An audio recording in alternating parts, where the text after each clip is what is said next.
Hey guys, welcome back to another episode of G.O.T. Outpost, brought to you by RuckList. Today we're going through kind of a what'd you say, year maintenance? Yeah. So that we call it. It's kind of a smorgasbord of stuff we got out in front of us here. And we're going to start with boots. Drew's going to kind of go over, that beginning of the season boot maintenance. Yeah, because I mean, we're going into spring now, and a lot of people, they're transitioning out of winter and starting getting ready for summer camping. And I think it's even good to prepare for this upcoming fall. For making sure all your gear, while you have time with spring, make sure all your gear is tuned up and ready to rock and roll. So you have some time to get the gear and how to kind of buy it. You have a last minute to break in boots if need be. So like these boots, these are the Crispy and the Badass. These are my boots. And I'm right on the cusp of needing new ones. Like this is probably the year where I'll probably have to buy new ones. Typically at this time of year, what I'll be doing is I'll be doing a quick wall run through, making sure everything looks good. Right, and that's what we've been doing today. And what I noticed is there is a little bit of dry rot going on. I have already switched up the laces once before, but there is some dry rot in the leather. More than likely, that is just from me not conditioning them enough. It is truly amazing how many times you have to condition them, especially in car house conditions. How often I wear these boots. I mean, you really should be conditioning every use. After reuse, Yeah, I think so. Every other, yeah. I mean, it's just so dry here that, it just bakes those leather boots. I mean, I condition mine probably 2-3 times a year, and there's still quite a bit of dry rot in them. And then a lot of the rubber is going to peel away on the sides. And some boot manufacturers you can send back and, pay about half the price. I'm not sure on Crispies because I've just started running Crispies this year. But like Catrack, you can send them back for about half the price of the boot. They'll replace the whole lower half of it. And all the soles will be it's soles and the rand. Because these soles are very worn out. Yep. I would say I need to do soles or new boots. But my biggest concern is I would just say get a resole to input with this dry rot in here. Yep. Maybe time for my return. But definitely run through them, condition them, make sure the laces are good. You don't want to have laces fail. A lot of times these can get dry rot as well. You don't do like a little kid tying two baths together. Yeah. Or using the airport. Just check all the rubber on the outside. A lot of times what happens is you see the soles delaminate, in the field and bring buddy that had to happen on your hunt. Yeah. I had to hunt the entire 3 days without the sole. The whole sole peeled right off the bottom of the boot. If you're watching this video, you know which one. So I also make sure boots are teamed off and ready to go. Kind of reiterate, but check soles, check to condition the leather, check the laces. Also, one thing a lot of people do not consider is the insoles. Insoles do wear out over time. Yes, for sure. If you've had insoles for a couple of years, I would probably recommend replacing them. They are not meant to last forever. No, even if they're custom orthotics like a sheep feet, they don't last forever. I just replaced mine. We did the mild vibe on I spoke out of the Denver and sheep feet was there, so I ordered a new pair. They don't wear. They do wear out. Just like boots. That's about 2-3 years. Yeah, for sure. Just something to keep in mind. But definitely do your boot maintenance. Absolutely. And then we'll jump into the next ones. All right, our next one we're going to talk about is sleep systems. A lot of you, including myself, this is exactly how my bag was left all winter, which we've talked about in our sleep systems before when there were different types of sleeping bags. And this is absolutely the worst way to keep your bag. So don't make a bag last 10 years to lasting 1 maybe.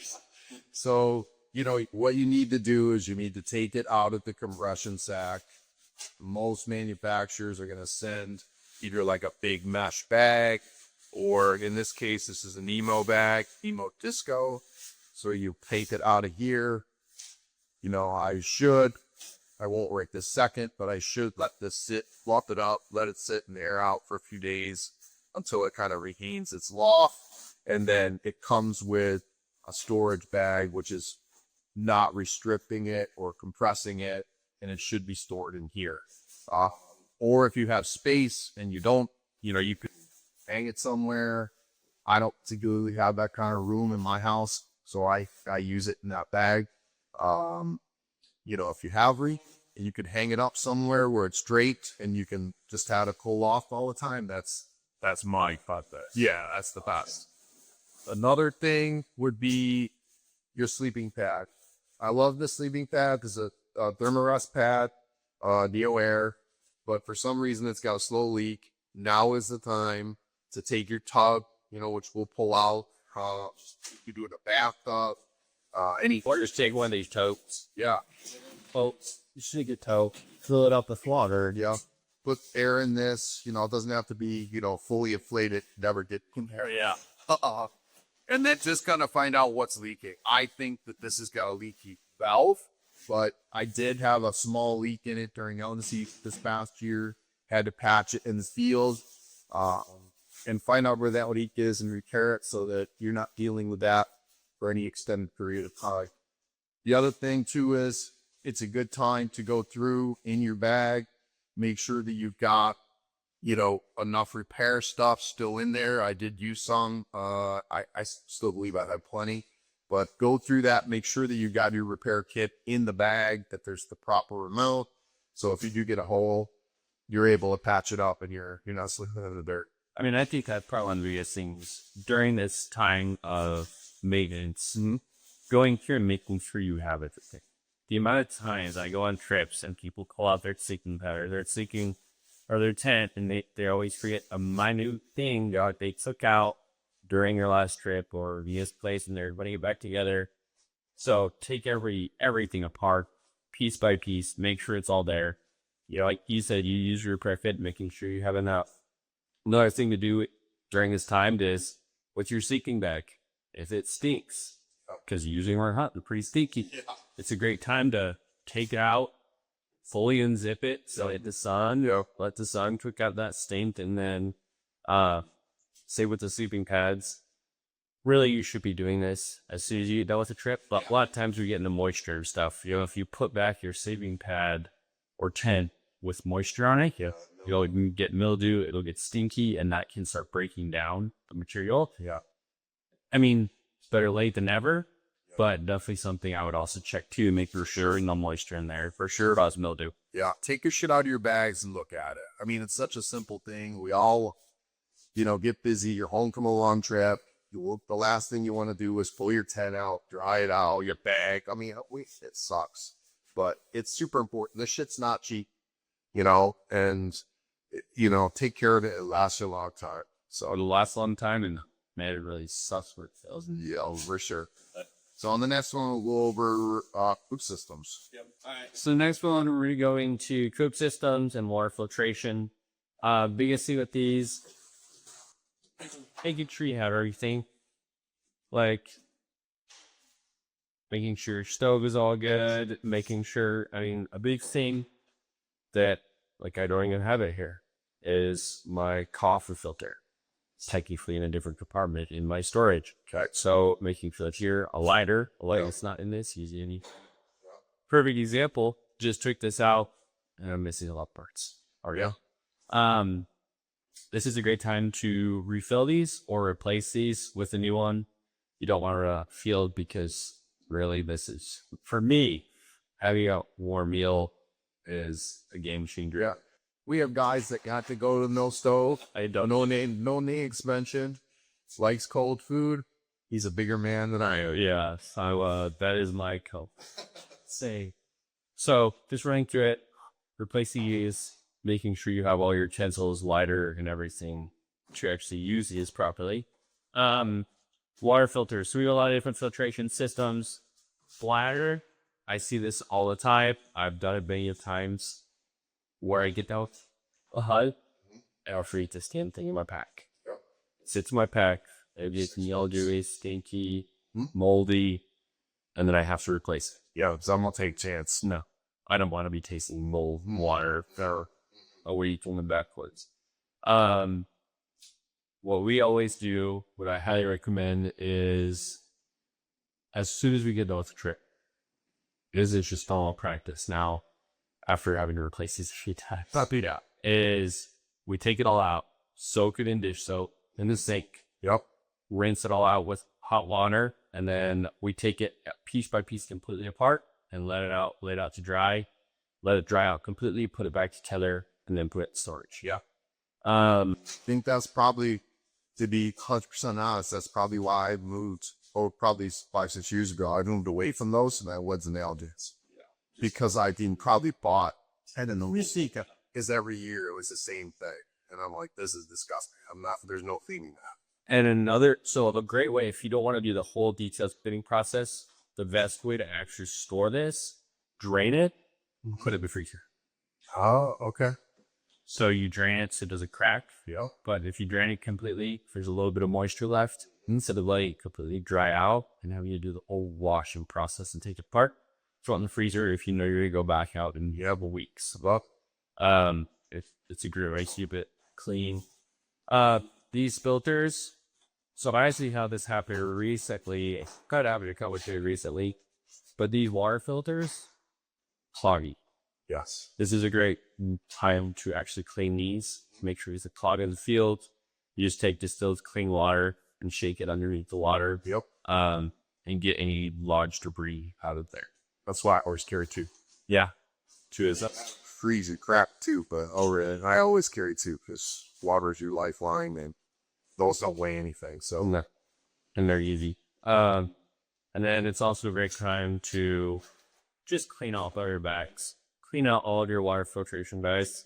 This is what my typical system is. I fill this up with dirty water and I put it in, do the opposite. I fill that with dirty water, let it drip into this as clean water. Yep. So I clean water camp. But it's a great time to always clean these out and let them dry out. Yep.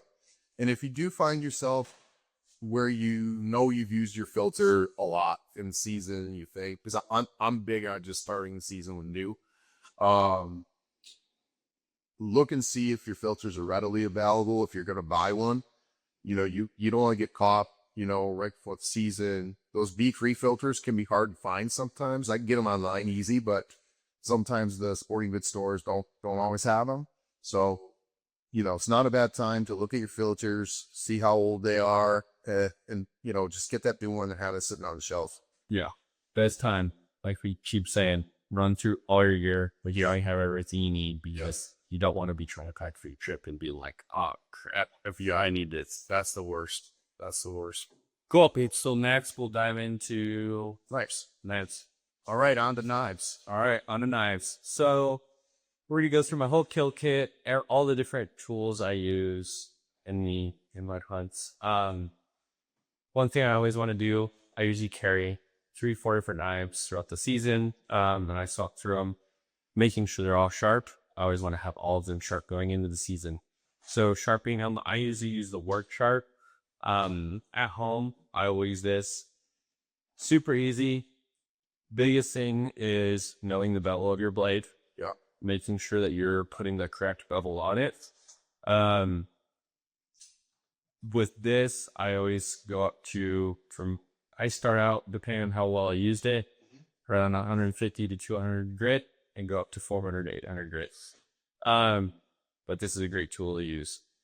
Big thing you do want to check when you're sharpening your knife is making sure you got that bevel evenly sharpened across the whole thing. Yeah.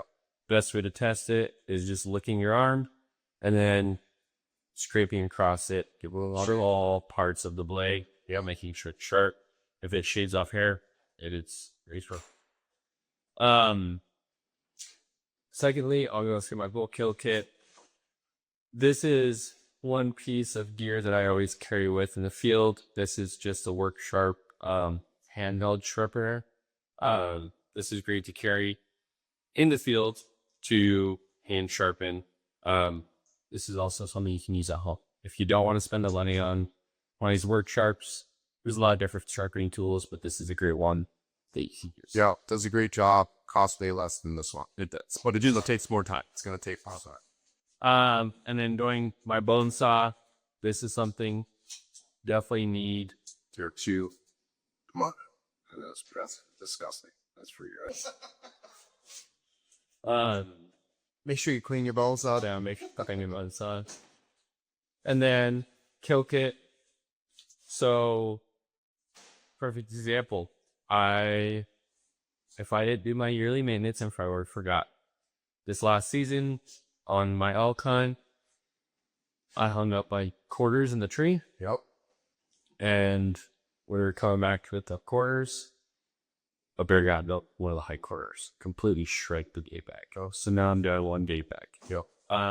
So that is something I need to keep in mind and get a new game bag. Yeah. Just say you do not want to find out next year when you're quartering another animal and you're like, shit, I forgot.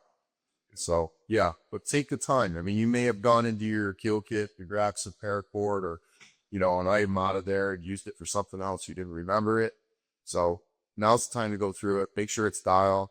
Replace items need to be replaced. So you can Next year, I'll clean your stuff. clean your shit. Please. So that's basically our maintenance on our kill kit. Yeah. In this part. Perfect. I love it. So now we'll dive into the Tents and stove. perfect. All right, so now we're going to go over tents, and a lot of guys now are running, teepees, teepee type shelters or some sort of shelter that allows them to run a wood stove. This one in particular with the wood stove, there, depending on which stove you're running, there are a lot of damn parts, a lot. So one reason I bought this stove is it has fewer parts, so I like that. But there's still a lot of shit that goes along with it. So when we talked earlier about, open your bag, pull your stuff out, this is a really good, example of why you need to do that. I would say these are probably the two low support.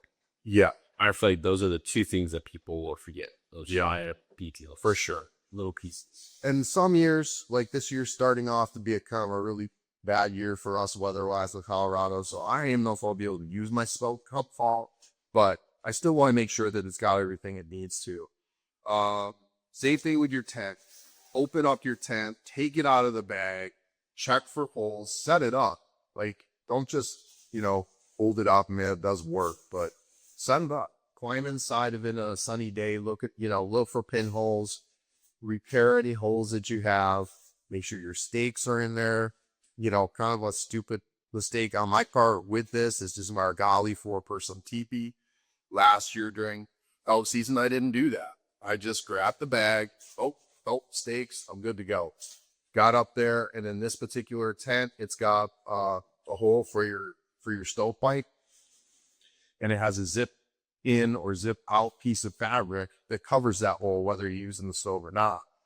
Well, like a dumbass, I didn't have it. It was gone. It was in this because when I used the stove the last time, I zipped the piece of fabric out and I threw it in that bag so that I wouldn't lose it. So I had to take a piecemeal and cut the bag, and this stuff is super slippery, so tape does not stick to it. I had electrical tape and taped it up as best I could. Zolio messaged one of my hunting partners and said, "Hey, Bri, send it by my house. I know exactly where it is and pick up that piece." So good example, pick it up, pull it out, look at everything, make sure it's there, make sure your saw, I always carry my saw in there, so I'm cutting firewood, I know I can. I think that's the big thing too is lighting stove, for example. A lot of people don't use them that often. No. Right? So even taking it out, you're completely setting it up. Yeah. Even with tents. Yeah. You're going to be way more attentive to the details of what is working, what is not working, what needs repaired. Yep. When you're not in a hunting situation, your focus is on the equipment and not on the hunt. That's exactly right. Like if I'm hunting, the last thing I'm thinking about is the day or tent. Honestly. Yeah. That's right. I'm just thinking about the hunt. Yep. So it's a great time to actually pay close attention to your year and really make sure it's pretty. Yeah. I mean, it's saved mental notes throughout the season as I kind of overpack this because it's typically late in the season. I pack a heavier pair of gloves and, I've got paracord for holding down the spark arrestor, a little overkill. So it makes it kind of heavy. So, if there's things that you've used you wound up not needing so much, it's a good time to, pull them out of the bag, get rid of it. But pull the stuff out. take a look at it and make sure you got everything you need to, so you're not putting a meat on. Oh, praying to God it doesn't rain. But yeah, I mean, the thing is we know this because we've been there more times than not. yeah. I mean, if there's a mistake to be made, I think I probably that is I'm just not that smart. So it's like, you know, if this saves you a huge headache, staying dry, staying warm, you know, just take our advice and Well, I mean, shoot, my sister and her boyfriend were up turkey hunting a couple weeks ago. You didn't have steaks for their tent. you know, I mean, you have a teepee, you don't have steaks. It doesn't even work. It's not really an option unless you got a sharp knife and some good wood that makes it. the house later. And it was 30-mile winds. Oh, that's crazy. They really put themselves in a tough situation. Another thing we wanted to talk about was something that really gets overlooked, especially by Drew, Yeah. is cleaning your pack.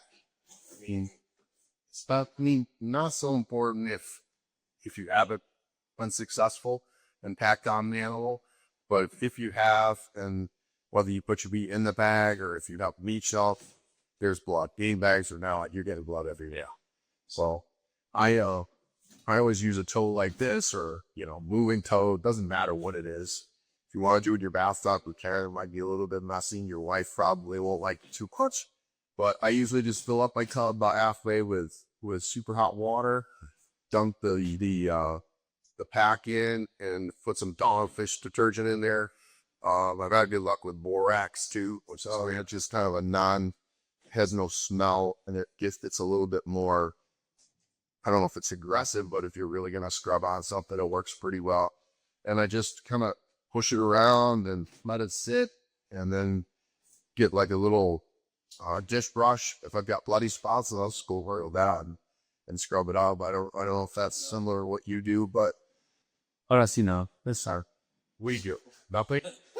I usually just always let it take everything off and let it dry out. Mm-hmm. Which, to your point, I mean, I think smelling every can never has you to smell. So I think the only concern with that is dry rot. Yeah. Blood gets on straps and stuff in the conveyor on it. Yep. In all reality, anesthetics, I mean, just having blood on your back. Yeah. See how you really care? I mean, I should clean it, to be honest. I do clean my wife's. You're such a good wife, but I don't clean my ear. But, I mean, I think the biggest concern is just the dry rot. Yeah, I mean, that blood can maybe, you know, dry out. So the stitching, you know, I don't think it's like the main body of the back that's an issue. But if it's on, you know, if it's on some straps, it can dry them out. I've had it. Drew's had pretty good luck with this pack. But I've had some packs where it dries out the straps. They won't go through the buckles very well. But mainly the stitching is what you want to really try to avoid. Well, and the big thing, too, some of my wife's back, it's not designed for her. She's very short, so we had to get her an osprey. She does not have pack for racing. So anytime she does pack me, we have to actually put it inside the pack. Yeah. Negative. That freak us. Yes. This, it's not even touching any pack. It's on the shelf. Yep. I didn't bother me that much. Right. It's on the exterior of the pack, but hers is inside. So every time, as soon as we get home, I'll just power wash it. There you go. And that cleans it up fine. Perfect. Used to do what I do. Yeah. But just another thing that you might want to, you know, this is, again, the time of year, you know, you're not using it as much. Maybe you're out doing some shed hunting, or going to do a bear hunt or something like that, but you've got more time now. So get ready for summer, you know, scouting trips, camping trips, backpacking, and then hunting is right around the corner. I mean, I know it's only May, but man, September's going to be here quick. So take the time and get your stuff maintained, and it'll treat you right for a lot of years. Yep. Awesome. Thank you, guys.